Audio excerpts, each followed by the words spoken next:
حضرت سیدنا عیسیٰ روح اللہ علیہ السلام ایک بار سمندر کے کنارے تشریف لیے جا رہے تھے اور آپ علیہ السلام ایک پرندہ دیکھا جو کہ سمندر کی کیچڑ میں لوٹ پوٹ ہو رہا تھا اور اس سبب سے اس کا بدن میلا ہو گیا۔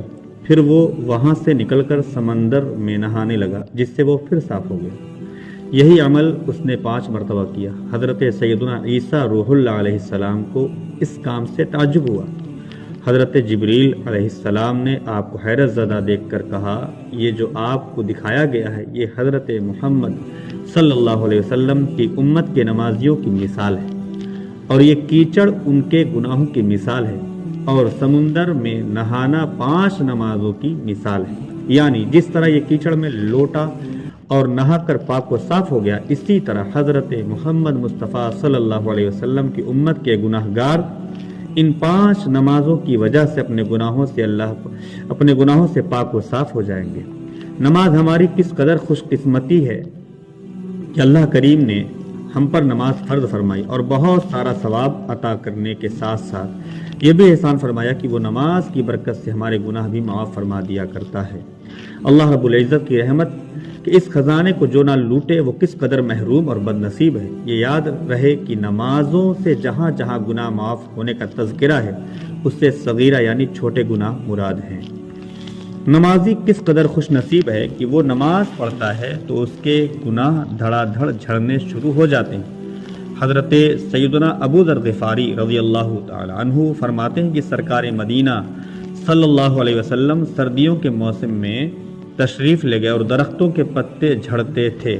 آپ صلی اللہ علیہ وسلم نے ایک درخت کی 2 شاخیں پکڑ کر انہیں ہلایا، ان سے پتے جھڑنے لگے۔ آپ صلی اللہ علیہ وسلم نے فرمایا، اے ابو ذر، میں نے عرض کی لبیک یا رسول اللہ، یعنی میں حاضر ہوں اے اللہ پاک کے رسول۔ ارشاد فرمایا، جب کوئی مسلمان اللہ پاک کی رضا یعنی خوشی کے لیے نماز پڑھتا ہے تو اس سے گناہ اس طرح گرتے ہیں جیسے درخت سے پتے جھڑتے ہیں۔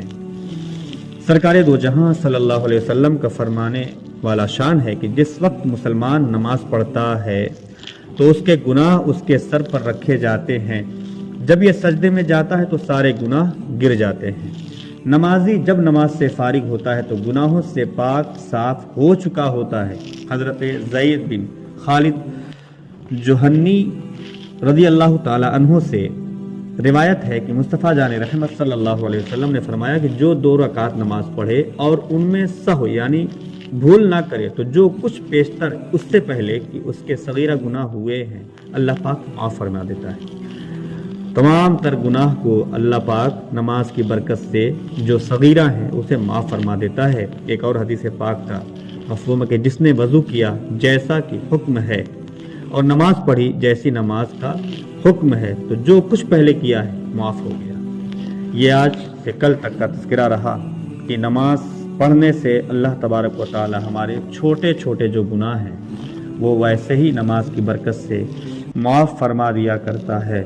اور یہ تمام چیزیں جو بھی سلسلہ وار چل رہی ہیں، آپ سماعت کر رہے ہیں، بیچ بیچ میں مسائل کا ذکر ہوگا اور اس کے بعد کن کن وجوہات سے نماز کا ثواب برباد ہو جائے گا، کن کن عمل سے نماز ہماری پڑھی ہوئی نماز بھی مقبول نہیں ہوگی، اس کا تذکرہ بہت جلد سامنے انشاءاللہ تعالی آئے گا اور آپ سماعت کریں گے۔ پھر جماعت سے لوگ نماز پڑھتے ہیں اس کی فضیلت کیا ہے، جو جماعت برابر چھوڑتے ہیں اس کے لیے کیا وعید ہے، کیا سزا ہے، یہ سب کچھ اسی میں انشاءاللہ تعالی سلسلہ وار سماعت کریں گے۔ اللہ تعالی ہم سب کو درس میں بیٹھنے اور دل سے سماعت کرنے کی توفیق عطا فرمائے۔